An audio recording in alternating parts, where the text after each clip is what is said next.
Welcome to this week's Ham Radio, Beginning Ham Radio. This week's topic is ham radio resources. So the types of resources I'm thinking of is like information or technical resources. And I just put up a few here just to get started. And I'm sure that some people who have had their ham radio license for a while, like Denny and Jay, and even Barry, I'm sure you have quite a few radio resources that you know about. The off the top of my head, I just kind of came up with the American Radio Relay League, which is kind of the ham radio national organization. They really do a good job representing ham radio, and they every time some commercial organization comes in and wants to take frequencies or bands away from ham radio operators, they help try to lobby and keep those from being taken away. They publish 4 magazines that I think are really useful. QST, which essentially is a Q code for Attention All Stations, but that's the name of their magazine. It comes out every month. And if you join the ARRL, you get that mailed to you. And also it's available online 12 times a year. And it is really full of just not only advertisements, which normally aren't great to look at, but the advertisements will kind of show you what is new in ham radio. They also have a lot of articles on antennas, radios, radio accessories, and they usually will have something that you can build. So ham radio is big into building things. So the QST articles usually are enough information for you to actually construct something. OTA, which is on the air, is a new publication started just last year, 2020, and it's 6 times a year publication, and they are geared more towards the beginning ham radio. And when you become a member, you can have either QST or OTA mailed to your house. But the great thing is, starting this year, all 4 of their magazines are available to any member, because in previous years, the NCJ, which is the National Contest Journal, which is all about contesting, and QCX, which is geared towards more technical aspects of radio, they were separate subscriptions, and they weren't cheap either, but now they're actually available to everybody. So I wanted to just switch over to my browser really quick.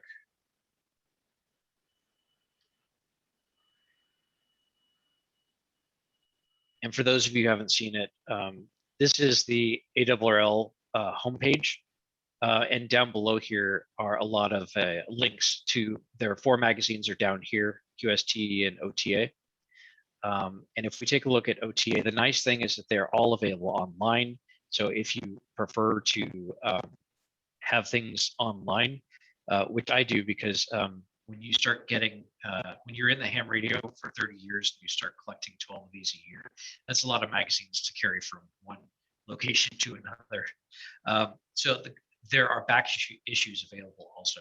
So this is the reader for the web browser, but it's also available as an app for tablet and for smartphones. And you just download the issues and you can read them offline too. And it acts just like any other type of reader. So OTA, remember, is on the air. It's more about beginning ham radio. So the articles are a lot shorter, but they're very informative. And then this is QST. This is the latest issue that I just got in the mail a couple days ago, and they're talking about Solar Cycle 25. Very interesting. They have some great articles about things that you can build. And one of the things that we recently as a club built is a 2-meter barber pole antenna. And that was a lot of fun because the article told you exactly what you needed to get from Home Depot and how to put it together. And for those of you who made the kits, if you wanted to talk a little bit about how it was putting it together when we get to the Q&A section, that would be awesome. I'm going to go back to presentation. Another one is QRZ.com, which is a website that is it's a combination of a news site. It's also a place that you can look up ham radio call signs. So if you are on the air or you're in a meeting and you're like, oh, who is this person, K2MAX, then you can actually just go to QRZ and type in the call sign, and it will tell you their name and their location. The nice thing about QRZ is that they have kind of a homepage or a personalized page where if you want, you don't have to, you can put down pictures and text of things that interest you. So a lot of people that are into contesting, they'll show pictures of their shack or their location, and they'll put down the things that they're interested in. So there's quite a few resources there. There's a forum that where you can either ask questions, and I think they also have a place where you can actually buy and sell used ham radio gear, which is great. Which brings us to eham.net. That's another site that's very similar to QRZ. They have great forums where you can ask questions or find out by just reading the forums, you know, what's new, and if you have an issue with a radio, it's a good place to start. Like, find out if anybody else has the same issue with the radio.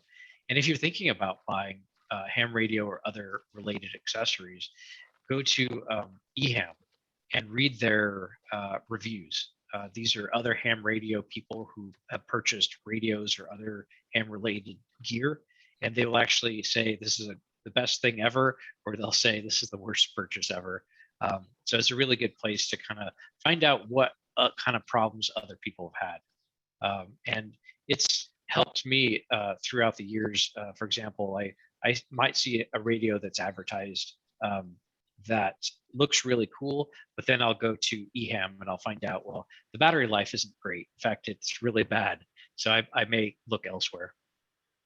And finally, the last one that I wanted to talk about was AE7Q. So those of you who just got your ham license, you are allowed to get a vanity call sign, meaning that you can kind of pick the call sign as long as it's not one that's next in the series that they're issuing out now.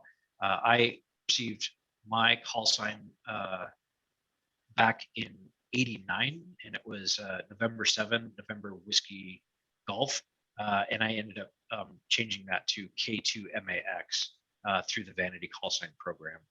The great thing is right now it is free to get a Vanity Call Sign, and the best time to do it is right after you get your call sign issued. That way people, you don't have to like do a whole bunch of QSOs with one call sign and then switch over to another call sign. And so if you're looking for a vanity call sign, you have to know what's available. And if you go to AE7Q, it lists all the either available now or those that are coming up. So that's a great place to start. Welcome, Dan.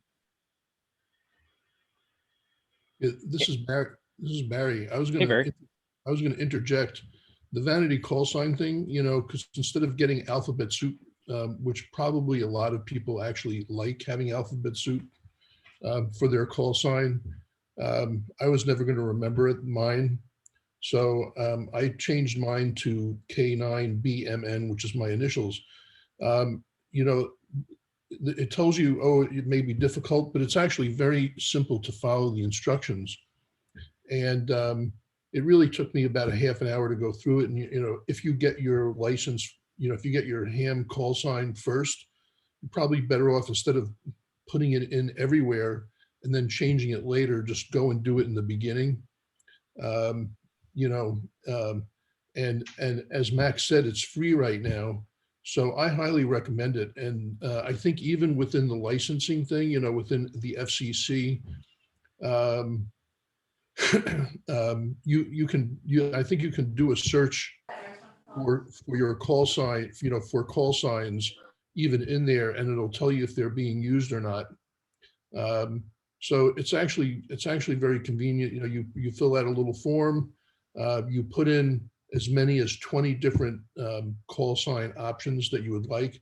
I got number one because nobody wants to be BMN, I guess. But it's actually pretty straightforward and probably will make your life a lot easier in the long run. My two cents. Yeah, that's a great point, Barry. Yeah, get it early. And the nice thing is if you have a technician call sign, um, you can't get, for example, like an extra call sign, which are generally in the past, they used to be either called 1x2s. So for example, K1AB or 2x1s, for example, KA1B. Those are very competitive. They're not very many. And when they do become available, usually there's 30 or more people who are applying for it, and it's based on a lottery system. So that's where you really want to do your research. However, if you are getting a 1x3 or even a 2x3, you can definitely find some really cool call signs if you're interested in changing. Awesome. Thanks, Barry. Or just something that's easy to remember. Yes. That was all I wanted. I didn't need anything fancy. Anyway. Cool. So that is actually my list. If anybody has any resources that they'd like to talk about, we're looking for things like books, magazines, websites, forums, clubs, conventions, or events, or something else I didn't think about. Something that you guys use on a regular basis, or something you found useful in the past. I got one, Max. This is John, K0RIZ. Hey, John. Hey, so this is a net that happens every weekday morning at 10 a.m. on a repeater down in Salem, the WA7ABU, the Whiskey Alpha 7 Alpha Bravo uniform repeater. And if you just Google WA7ABU, you can actually find an online streaming version of that repeater feed. And so if you're not able to tune into the signal from Salem, as I'm unable to during the workday, you can go online on your phone. And again, every weekday morning at 10 a.m. And I think that the name for the net is the Technical Hams Net, but it's just a bunch of Elmers that get on there every day. And it's just it's a variety show of ham radio knowledge. And it's probably the single most useful ham radio resource I've encountered, aside from this meeting, of course. Yeah, thank you. Did you say what time that is? That is, I'll put it in the chat. It's 10 a.m. Every weekday on WA7ABU. And again, that repeater is simulcast on a Broadcastify website, which I'll put in the chat as well. Nice, thank you. Yeah, nets can be very helpful just because there's usually a lot of highly technical people who definitely would have an answer for a question. And it really helps the group because if you have a question, most likely somebody else has the same question. Yeah, I already put in there, being a Mac user, I found a website, machamradio.com. I posted it in the chat thing earlier, but I figured I would mention it again for Lee said he's a Mac user. I mean, I'm sure there's a bunch of Mac users. If you're going to do anything with your computer, hooking into the ham, your ham radio or programming it or whatever, was very helpful. That's great. Yeah, so traditionally ham radio programs have all been, I would say 90+% been written in for a personal computer or PC. Obviously there's a lot of Mac users out there. And so that's great that you have somebody that kind of puts together a lot of the resources like that. Yeah, and I will also add, put in a plug for, what was it?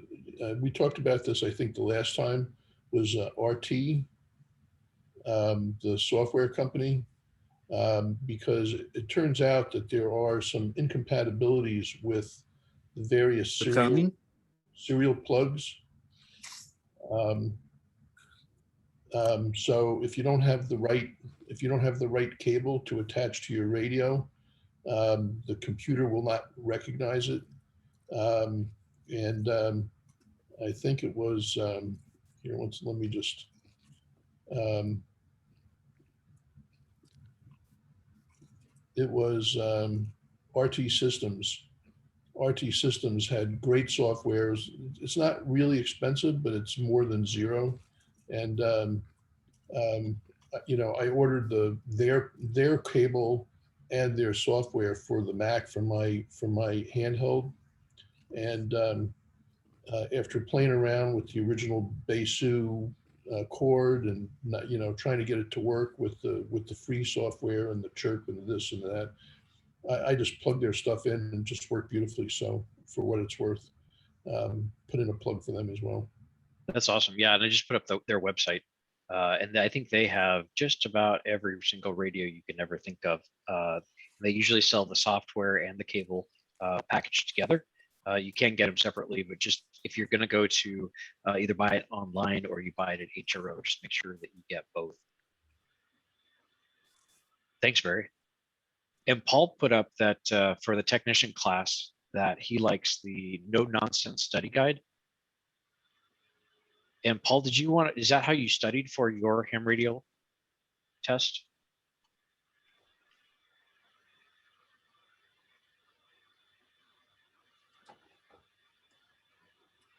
Well, so I put up the website, and this guy KB6NU, he has written a book for each of the licenses, technician, general, and extra. And I've seen him at a lot of the conventions like Pacificon and other ham radio conventions in person in the past. And it's a great study guide. There are probably 4 major publishers of ham radio study. So some are better than others. The other one is going to be ARRL. They put out books, study guides. And then one that has been around for a very long time is Gordon West, WB6NOA. And that's actually how I got studied for the test. And so if you could go on Amazon, you can see this is the latest paperback version of the technician class. And so it kind of just depends on like which one you prefer. Gordon tends to put in some humor into it, whereas the ARRL is very straightforward and dry. I'm going to put in a plug also for the Gordon West. I ended up getting into ham for disaster preparedness through the Portland Net program. And they offer periodically preparation classes. And I think it's run by Herb Weiner. I think, I hope I said his name right, as opposed to Herb Weiner or whatever. In any case, and he also administers the test. So, usually you do that over a 2-weekend period. You spend Saturday and then Saturday, but he uses the Gordon West book. So I actually went and bought the Gordon West book for the technician and the general class. And I found when I took the course with him and then got COVID, was out for 2 months, and had to take the test. So I had to study the whole thing all over again. And I used the Gordon West book. It was very helpful. It was very easy. And I've used a few online things. There's like the ham study guide, which you can subscribe to for a small amount of money online. I felt that actually Gordon West's book was actually better for preparation for the 2 cents that's worth to anybody, so. Yeah, thank you very much, Barry. And I put up his website. So it's the AA7HW. And yes, you got the pronunciation right, Barry. And I'm part of their VE team, which is volunteer examiner. So ham radio tests are no longer given by FCC officers. They are handled by volunteers in the ham community. And he gives tests almost every day, Monday through Friday. So if you are interested in getting your ham radio license, it has never been easier to take your test. You can take it from your own kitchen or living room, and it's all done online. So when you are ready to take your test, please go to aa7hw.org, and usually you can schedule it either the same week or the next week. So Jay, you brought up Dave Castor's YouTube channel, which I think is great. Did you want to talk a little bit about that? Well, I just find him easy to listen to and interesting, and answers questions that can be kind of on a technical level in a way that you can understand. So he has quite a few YouTube videos out there, and I've looked up a few things. I also bring up his channel here. That's not him.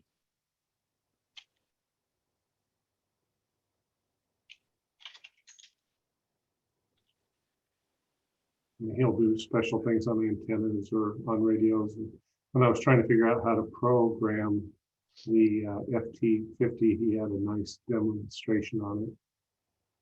Yeah, that's awesome. He has literally hundreds and hundreds of videos, and it's from anything from the latest equipment. He does a lot of reviews, but he also has a lot of either questions and answers, and these are usually at least an hour or more long. And he actually also, if you're interested in taking the test, he has a video technician and general extra series. So if books are not your thing, and if online question and answers are not your thing, and you love videos, check out this channel here on YouTube. Looks like he even has a live stream going on right now. Thanks, Jay. Max? Yeah. It's Lee. I found another resource that's not directly ham related, but it's battery related. It's called batteryuniversity.com, and it's out of Canada. And it talks about everything you can think about batteries, and you can learn a lot about them. And so that might be something people would be interested in. Oh, that's awesome. Does this look like the site? Yes, that's the site, exactly. Okay. Yeah, I mean, as ham radio operators, especially if we're bringing our equipment out into the field, which a lot of us do now, not only for fun and challenge, but also just to get away from the electronic noise that are in our house or in our neighborhood. We use a lot of batteries. And if you're not interested in lugging around heavy lead blocks, this is probably a good place to start to find out more about some of the more modern batteries, like the lithium ion batteries that are much lighter, much safer, much easier to charge. So yeah, thank you, Lee. Yeah, I thought that it was helpful to educate yourself on the various characteristics of the different batteries, because some of them work fine on different temperature ranges, some of them don't. So, it talks all about those kinds of characteristics that you might want to know about before you invest in a battery or a bunch of batteries and you stick them away someplace and think they're going to work and they aren't. Exactly. Yeah, we talked a little bit about this last time. I think lead acid batteries are very useful. They're very inexpensive. They're very heavy. I'm myself, I have used them for many years, but I kind of don't buy them anymore. If I'm going to buy a battery, it's going to be a lithium ion ferrophosphate, something that is a lot lighter, that you can use the capacity. And for the biggest thing for me is that you don't kill it by draining it all the way down. So, but that being said, there's a lot to learn about modern batteries. They're a lot more expensive, so make sure you get the one that you need. So thanks very much, Lee. So Dina, you said that you had put up a list of useful resources. I can pin your video. Did you want to talk about the resources? I'm not sure how to share it, so I just changed it as my background image for my picture. Yeah. So I mean, that works. So you can try to pull it up there if you can see it, or I can share. But I mean, there's a whole bunch of them that I've gotten, just mostly from that QSO event. Different, so going from different products and races. I'm not even sure where to start. FT8. There's the EHAM. There's HabHub tracker, which tracks balloons. Hamsphere, I think, is a tool to use. Some podcasts, ISSSTV to talking about how to send pictures, YLRL Young Ladies Clubs, various clubs. I have them in there. Brandmeister for DMR, Logbook of the World, M17 Project, which is a new, what is it, like a new repeater type of digital communications that's coming out. Multnomah County Aries frequency lists that I think has been shared, just having that on hand.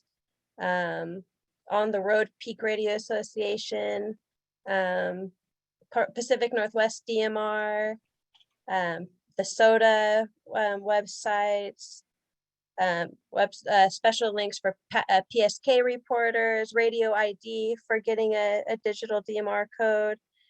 Something called Dude Star, so you can do repeater work on digital radios on your computer.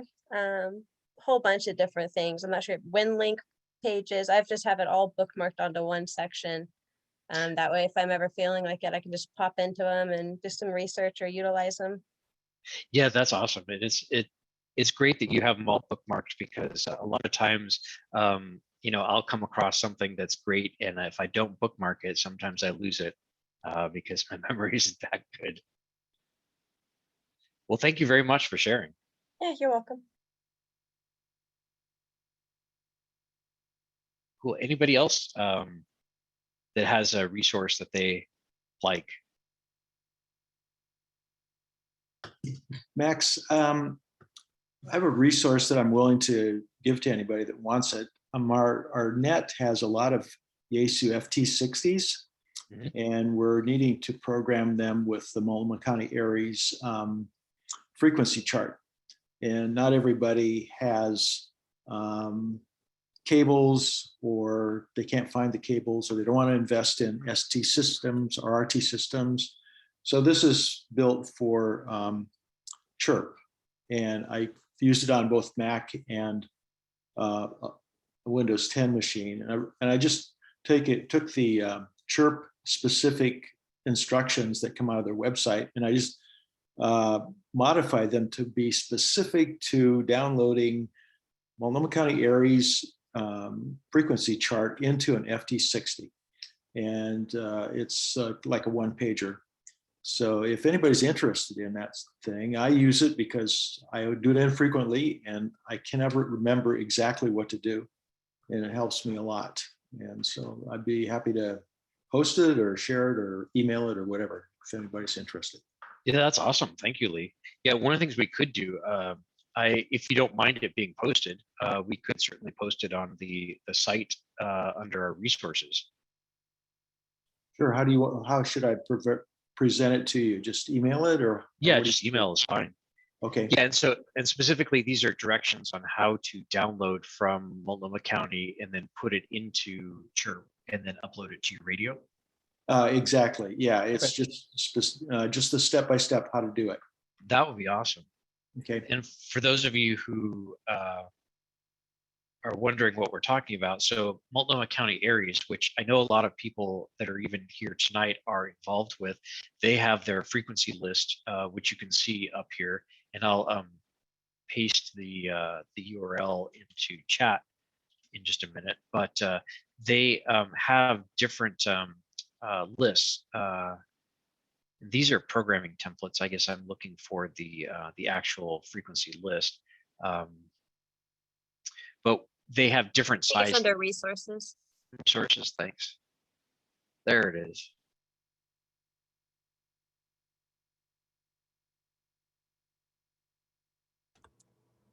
It's the first link there, Max. This one? That's the entire template with all of the frequencies for all of the state. I believe. Gotcha. Okay. Yeah, and I believe they have so Lee, your instructions probably tell where to download this in a like a CSV file. Yeah, it has links to this particular document you're looking at. It Yeah. also has a link to the CSV file for the Chirp version of that file. Oh, that's great. Yeah, and you can see that if I scroll down the list, I think they they have different size lists that I remember. So one very popular radio is Baofeng radio. It's a great radio. It's very inexpensive, like 25, 30 bucks. The one issue with it, of course, is that it only has 128 memories in it, which seems like a lot, but there's a lot of frequencies out there. And so they have different lists. One list is for 128, but if you have another radio, for example, the one that we highly recommend is the Yaesu FT60R, that has 1,000 memories. And so they have another list that has a lot more frequencies, I think a little over 500. But that would be great. Thank you very much, Lee. Yeah, Max, that first one that you were looking there, that template there, that's the entire frequency list for the entire state. So that has the 500. There's another one down. If you look there on that screen there, the third section down has Multnomah County areas, MC 1 through 14, I think it is now.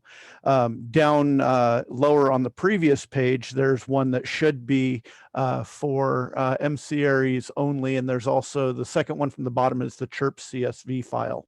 There it is. So yeah, this one right here.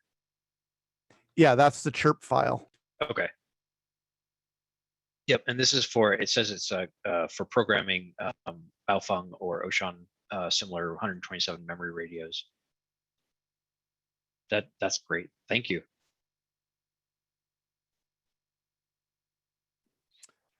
All right, so Hi, Max. This is Marino. Hey, Marino.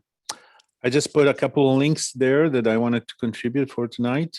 Some time ago, maybe 2 or 3 years ago, maybe more, maybe 4, I did start a local subreddit called PDXM Radio.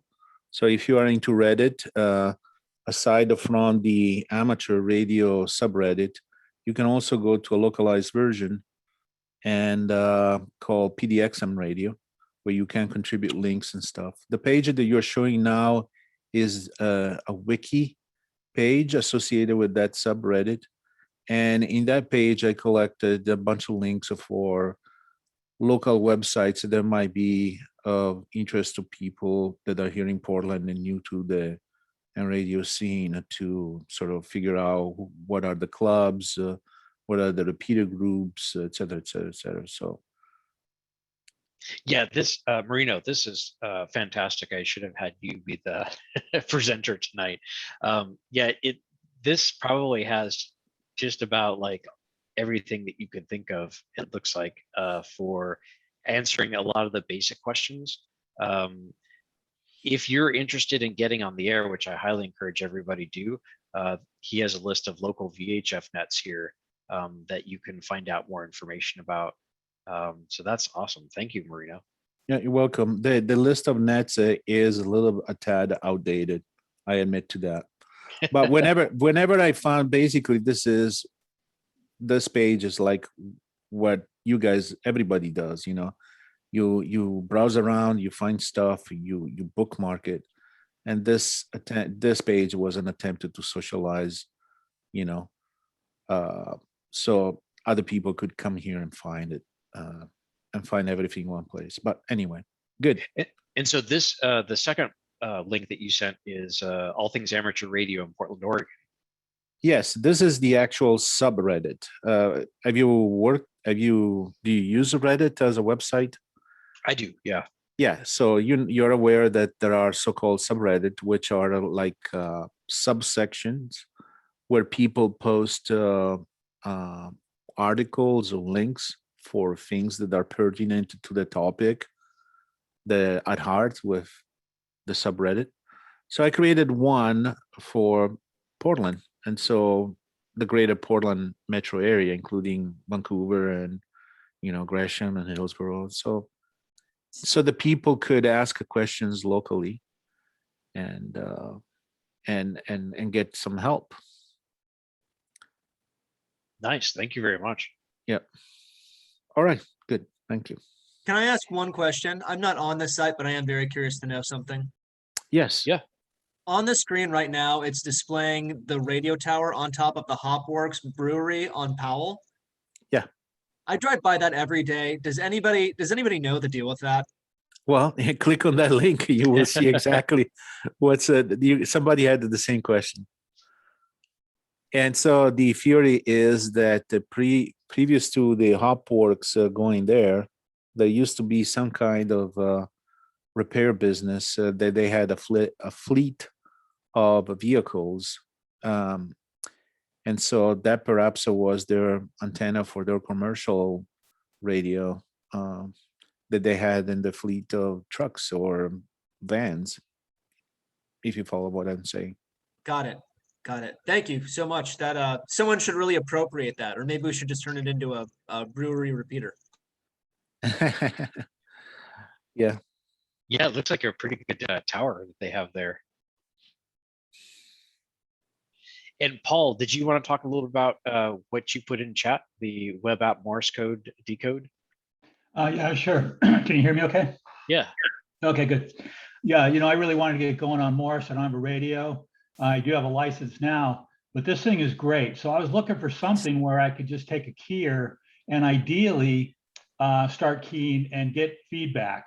So if you click on, I think it's, practice channel. There you go. If I were to hook up, it's like about a $30 adapter. It goes into USB, and then I take my keyer with the jack and put the jack into the other side of the adapter, and I start keying. Then it puts out in that white area there what I'm keying. And if it doesn't understand it, it puts an asterisk, much like HF radios, it will do decoding, right? And so, and it'll show you whether you've got, appropriate 7-space silence between characters or between words and so on and so forth. I think it's 1-space silence between characters, but in any event, it analyzes all that. So it's great feedback. And then if you click on channels again, I think, yeah, so there's nobody on right now, but those channels 1 through 4, you'll see call signs there. And so then you can click, so that probably put you up there. Yep. I'm not sure. So if someone else joins, then it'd be neat if someone else were on there, and if you're plugged in and everything, people kind of take turns. I've seen people just kind of go round robin, and they're totally practicing, right? We're all pretty new. And so, and then if you were active to the right, you could turn off it'll show the characters they're keying, but if you want better practice, you can turn that off and just listen. And I think you can also completely mute someone. So if there's 5 people on a channel, you can choose to just communicate with one person and have everybody else muted. So a lot of flexibility all through the internet. I had one time where there was enough lag where it wasn't, occasionally I'd key, right, with an iambic keyer, and I wouldn't hear anything, and that's frustrating. I only had that happen once. So there's a lag risk because there's a back-end server, right, that's interacting with this and analyzing it. But normally it works great. So I was thrilled. So for the price of a keyer, which isn't cheap or depends, and a $40 adapter, I'm up and going. That's awesome. I'm gonna have to try that out. And so, do they sell the adapter here? Yeah, Looks right like there. They do. Very nice. Yeah, that input is the standard 3.5 millimeter jack. The output is a mini USB. They include the cord too, and then the cord goes mini USB to standard USB A. You can plug it in any USB A 1.0 or 2.0 port. Very nice. I did not know about that, but I'm gonna have to try that out. What do you think, Dan?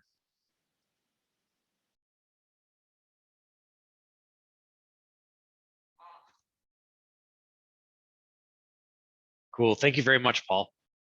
Yeah, sure.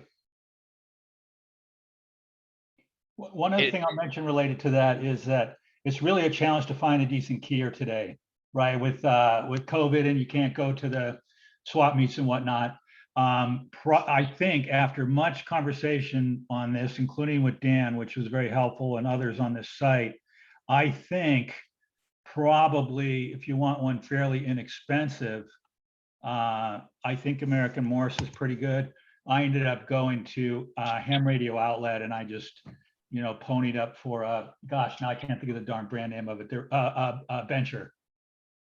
But I think now that one's not available right there, but they got some relatively inexpensive ones that are in stock. They probably work okay, like the second one down to the left, all the way to the left, second one down. Or in any event, if someone wanted to get into it pretty cheap, my sense is this would have been a good way to go. Yeah, these are they're pretty good. I have not tried all of them, but I've tried a couple of them. They're machined out of, I believe, aluminum, right? I think so. And they're pretty durable. You're absolutely right, though. It is it's much better to go just try out a key to see if you like it. And a lot of great place to go is ham conventions for both new and used keys. Yeah, I was hot to get one, so I just went to Ham Radio Outlet and bought one so that I could travel, and I'm using it now. So it was worth it for me, but Yes, absolutely. If you are ever you don't know what kind to buy, just buy the best, right? So yeah, you just got to go to Bengali Keys. They're not cheap, Yeah. you know. Expect to pay $400 or $600 depending on what kind you want. No, I'm kind of kidding because they are great keys, but they are very expensive. And when you think about it, what a key is, it's just a switch. That's all it is. And it may be 2 switches if you buy a paddle, but it definitely makes a difference. And it's very personalized as to what people like and what they don't like. yeah, Thanks, Paul. yeah. If I had a neighbor that was into it, I want to go really cheap. We could use a window louver. Yes. A lot of people make keys out of clothespins or even hacksaw blades. You can get a nice side swiper or even a paddle made out of something like that. There are people that, you know, they try to see how inexpensively they can make a key. Yeah. So, and if for those of you who are interested in Morse code, K1EL is a great site just to take a look at. They have a lot of keyers that are pretty inexpensive. Here's one example. This is a touch keyer. So it's a little bit different than your common keyer. You have a dit and a da, and then you have some memory. So it does act like a traditional keyer if you want to store message in memory. The kit is looks like it's $29 with $5 shipping. I think they actually went up a little bit in price. I think they used to be $20 before. But they have several different kinds of keyers. So that's a great site. And if you're interested in kit building, QRP Guys is a great website to kind of browse around. They have anything from antennas to keyers, and keyers not including the key. The keyer is kind of like what makes the dits and the das on the automatic keying. And so this, I believe it's this one. Yes, it's $20. It comes as a kit. It took me probably less than 20 minutes to solder the whole thing up from start to finish. So even if you're a beginning solder person, it's a very easy build. Comes with a little battery that lasts forever. It does have an on and off, but I think it actually turns itself off if you forget to.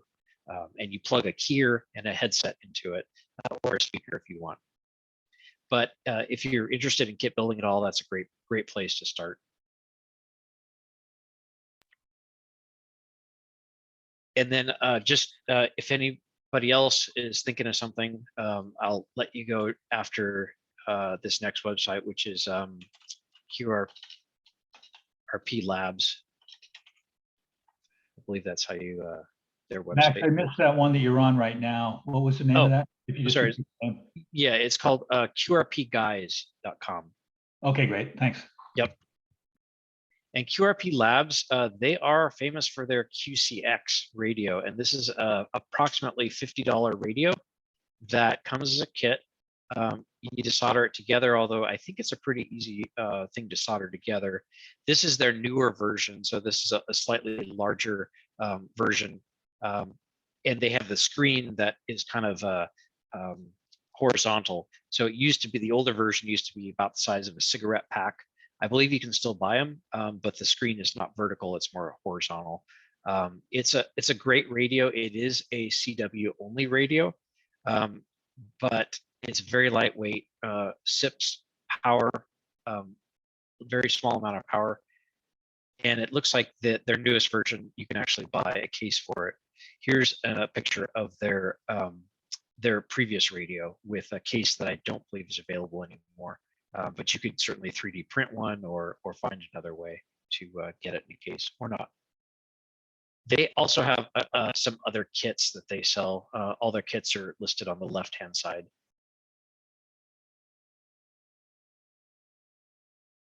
Anybody else have any resources that they'd like to share?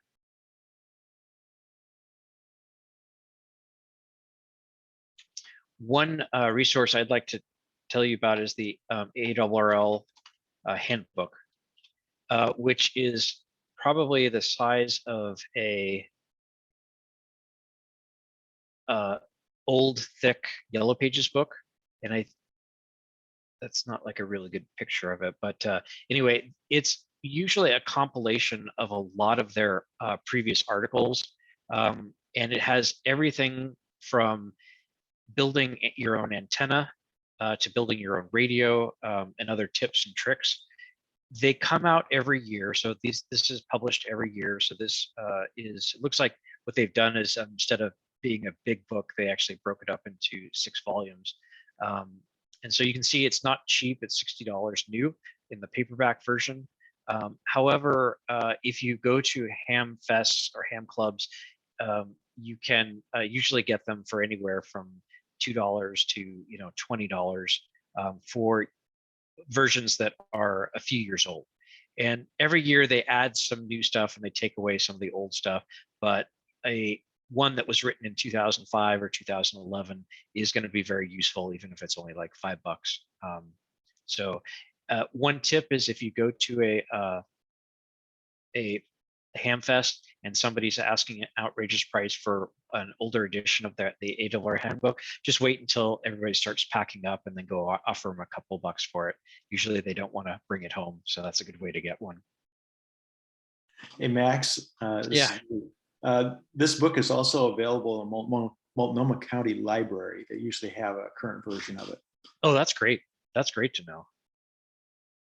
The great thing about this is I think in the past few years, they've actually been including a CD that has a lot of I don't know if it has the full book in it or not, but it has a lot of like the software that they talk about that's available on there.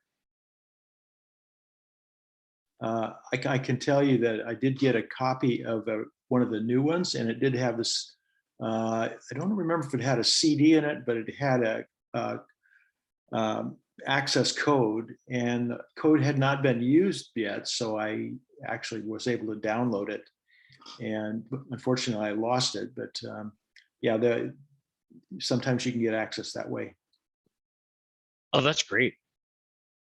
So this is another really useful resource for people who like to use repeaters. I used to buy these every couple of years. It's another one of those things that comes out every year. It does get updated every year. So if you want to use this as a resource, it's a good idea to either purchase it every year. Of course, with electronics and smartphones, this is a little bit obsolete resource just because it's something that's paper, whereas a lot of the apps that you can download on your phone are updated a lot more frequently, and they can actually be GPS bound, which means that if you travel to Arizona and you want to look up the local repeaters, you would have to actually open this book up and try to find the local repeaters. The apps that they have now, for example, I think Repeater Directory is one of them. And then the one that the ARRL partners with is called RFinder. And it's an online repeater directory. And their front website isn't necessarily great, but once you become a member of it, it is a paid subscription. You can actually find local repeaters just simply by opening the app on your phone. The phone knows where you are because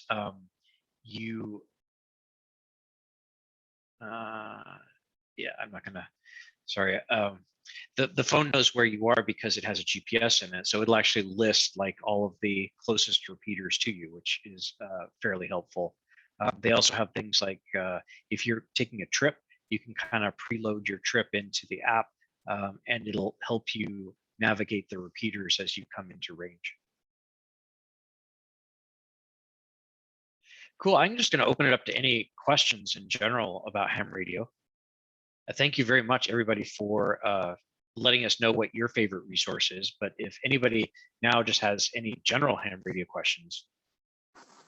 I'd like to advocate that being in Portland, once we've searched the books on Amazon, that we order them through Powell's. Yeah. Thank you very much, Stevie. That's a very good point.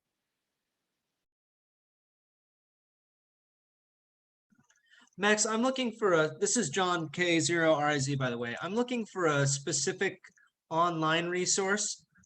I've noticed that I've been able to find some online ways to listen to ham radio in like Southern California and Washington, D.C., for instance.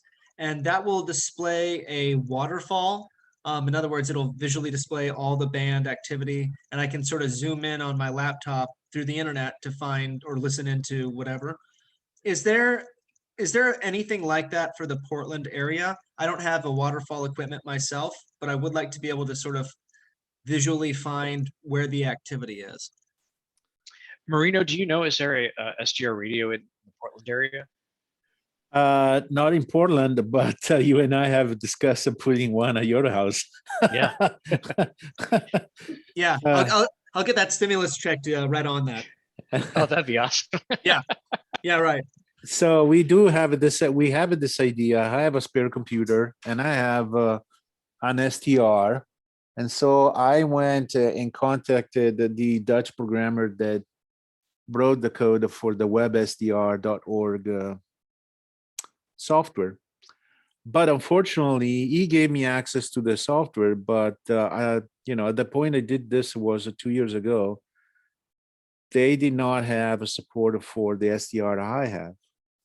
But 2 weeks ago, I went back to the WebSDR.org and noticed that now there are a bunch of SDRs that appears to be using the SDR I have, which is an SDR Play RSP1. So I went back and asked the question, is your software now working with this thing that I have? And I haven't heard back, but now I have a renewed interest to make it work. So maybe in the near time, we might get one here. Hosted at Max's fabulous QTH home location. Yeah. Any help that any Marino or anybody else would like, I'm more than willing to host something like that. We have a pretty quiet noise floor here, just because we don't have neighbors that are very close. And I think that would be a valuable resource. One thing if you have an extra $1,000 a year, you could certainly sign up for the Premium DX remote ham radio, and this gives you access to their Portland station. And I believe it's Southeast Portland.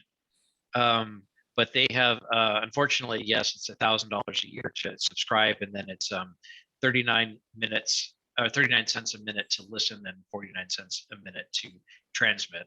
But that actually is the only, and that includes a waterfall and everything like that. Unfortunately, it's the only one that I know of. I should mention that I was aware of two, one in West Lynn and one in around Albany, but I bookmarked it, and now I see they're not online anymore. So I'm not sure what's the deal there. Dina, did you have a question about buying a used gear? Yeah, there's a girl on OfferUp that has 30 different ones that I tried contacting today. So yeah, I just wanted to know, like she has old ones, she has the bencher, she has a whole bunch of them on there. So if she ever gets back to me, I'm just wondering, how do I know if it works, or is there something I should be looking out for, avoiding the older ones? Any tips that you could give in buying used one would be helpful. Yeah, I mean, the one thing that I like, personally, if I were to go buy a used one from somebody locally, and then there's nothing wrong with that, I don't think. You would just, use common sense, but also like you would definitely want to go try it out yourself to see if it's something that, first of all, feels correct. So is it working correctly? And there's no usually keyers aren't broken unless somebody drops them. Are we talking keys or keys? Keys, right? Yes, because a keyer is a different thing, right? So do you Yeah, wanna- thank you, Marina. Yeah, so a keyer is usually the electronic portion of the key system that makes the automatic dits and DAWs. Sometimes they're combined, so a bencher is a key, but it also has a little backpack that you can put on it. That's very common for that different model that will actually produce the dits and the DAWs automatically, and usually it's powered by a 9-volt battery. And then I would just make sure that you're not overpaying for it either. And then the third thing is if you are going to buy an old key, almost all of them are okay to buy except for the Vibraplex. If they are older than, I think, around 1940, they went through a major change and parts are no longer available for those that are approximately 1940 and previous. You can make parts for them, but it's just easier to buy one where parts are available. May I ask a Vibraplex specific question? Yeah. Would you say that a used 1985 Vibraplex would be okay? Yeah. I did not know about the flaw that you just referred to. So Vibraplex keyer, for those of you who are wondering, they usually look like this is probably the most popular, and it's a bug is what it is. And it's a semi-automatic, which means that it will make the dits automatically, but you have to manually produce the DAWs. It is a great keyer. I wouldn't say it's a good beginner keyer. I think if you're going to do something, this would be something that you would get when you've kind of mastered at least 15 or more words a minute. They're not really designed to be used at under about 20 to 25 words a minute. There are kits that you can buy that will extend the arm to slow down below 25 words a minute. But there are just better keyers out there for those who like to operate slower. And I use kind of slower in quotes because 25 words a minute is zipping right along. And the vast majority of people who are on the airwaves now are averaging between 20 and 25 words a minute. Would that stand true with their bencher models? Benchers are different. So bencher. Oh, okay, that's good because I'm a very much beginner. Yeah, so this is probably the most popular bencher. It comes in either black or chrome.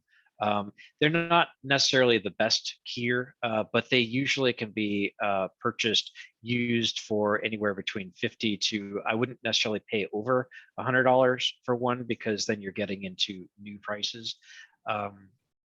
They're, I think, okay keyers, and they're certainly good to start out with.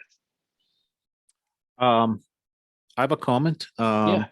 So I put in the chat room a link to forums.qrz.com. QRZ.com, it's a website. It's like a directory for ham radio. So you can look up people for their call sign and find more information about them. Typically ham radio people, they create an account and posted their own bio there. So for other people to see. But there is a section of that website that is like a Craigslist kind of what do you call it? An announcement and for sales kind of thing. And so in there, a lot of people sell their stuff through QRZ. So if you want to have an idea how much you should pay for an item, that's a fair amount, a fair way to figure out a fair price in a sense. And a bencher paddle is the proper, I think, a very good entry-level key. that is practical. Also, I personally favor the American Morse keys that were posted before. I think for their cost, they are finally machined aluminum keys. Some other people go way cheaper with plastic. Some people like plastic. I don't, but you know, it's a very personal matter. The other one that was brought up last week was the Kent key. And they produce both straight key, which is something that looks like this, or a paddle key. And this is their twin paddle. This is I think they retail between 100 and 135 depending on price increases.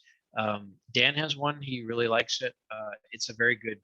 It's another very good beginning key if you're looking for a Morse code key. Yeah, those go 165 now. If I wanted Wow. to wait, if I wanted to wait 10 or 15 days, I might have ordered that. Yeah, it's amazing how much prices are increasing now. So I just did a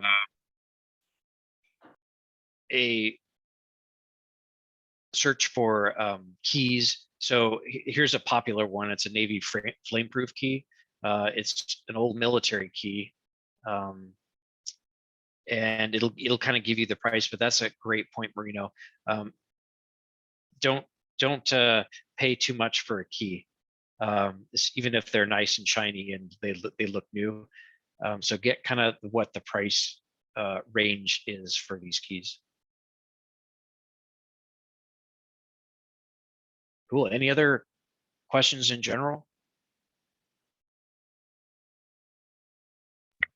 I was kind of wondering about, the HF long distance communication. I was listening to recordings of earlier meetings, and a gentleman mentioned even, I think, listening to someone from Russia. And so just in terms of my fantasizing here about the future, I was for one thing, do people often speak or Morse in English if they're from other countries? Yeah, that's a great question. And yes, in general, Has the fantasy flown if I have to learn other languages other than Morse and coding? That's a great question. No, English really is the primary language that you'll hear on amateur radio. There are, of course, people, if you have two stations that are communicating and they have another language in common, they oftentimes will speak or code in Morse code that language. But if somebody is calling you, or if you call somebody from Russia or Japan, your conversations may not be very long depending on how versed they are in English. A lot of Japanese stations, even if they are very versed in English, oftentimes their conversations are very short, but English is definitely the primary language that people use in Morse in ham radio. Okay, thanks. Great question. Yeah, thank you, Paul.